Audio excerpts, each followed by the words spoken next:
For the first time since the pandemic began, all 338 MPs are going to attempt to get on a Zoom call for a virtual meeting of the House of Commons. Joining us with an explanation of perhaps how this all might work is the Globe and Mail's Laura Stone. Laura, the largest Zoom call I've been on to date was about 25 to 30 people. It was a leadership webinar that I did, and it had all kinds of comedic errors going on. How is this going to work? Because I know they did a dress rehearsal on Monday. Do we know how that went? It does have the potential, Anne Marie, to get a little unwieldy.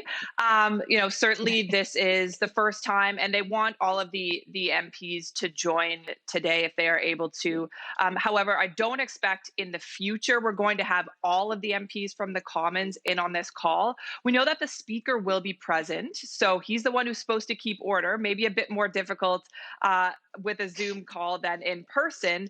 But essentially what's going to happen is there's going to be a ministerial briefing, and then MPs are going to get a chance to ask questions of the government, much like they do in regular question period. But yes, Anne Marie, it is going to be difficult. I wonder if in the future, while it will be pared down because quorum, the number of MPs that have to join is actually only 7.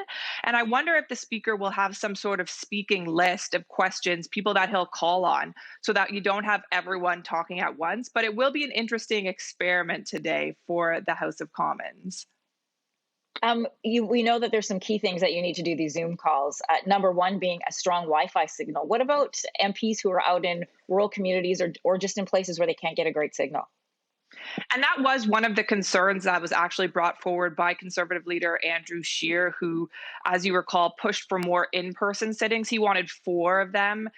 There's only going to be 1 per week now, and that is going to happen tomorrow. However, the counter argument to that is, if you had them all in person, people who are in, other provinces outside of Ontario likely wouldn't be able to get there. So this is a way to bring in voices from different parts of Canada that wouldn't normally be able to travel at this time. But that is a concern, and that was brought forward. And that is something that I think all parties have been pushing for, to ensure that these rural communities, northern communities, are able to further connect. But that is going to be something I think that, we'll have to see how those people are able to call in or get into the call.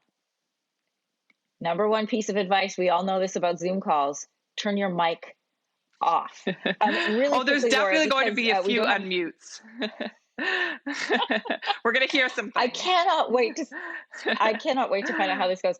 We only have a couple seconds left, Laura, but really quickly, there are plans have been unveiled for various provinces to reopen. Ontario unveiling theirs yesterday, 3 stages. Quebec planning to reopen schools. What kind of feedback have we heard from this? Because the health community is saying, we think this might be too soon. Very interesting and divergent paths for the 2 most populous provinces. Quebec bringing back schools, Ontario having no plan to do that whatsoever and taking a much more cautious approach.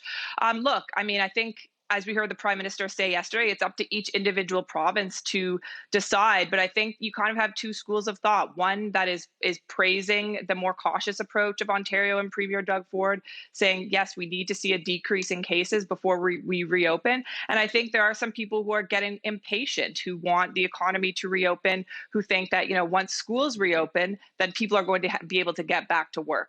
So I think, a lot of experts in the field are saying we should take a more cautious approach, but we'll see what Quebec unveils today as they speak about their plan to reopen the economy. Laura Stone from the Globe and Mail, thanks so much. I'll get my popcorn ready. Noon Eastern time. I cannot wait to find out how this Zoom call goes. 338 MPs. Thanks so much, Laura. Thank you. Thanks for watching. If you like this, be sure to subscribe here. And you can check out more Your Morning videos right here.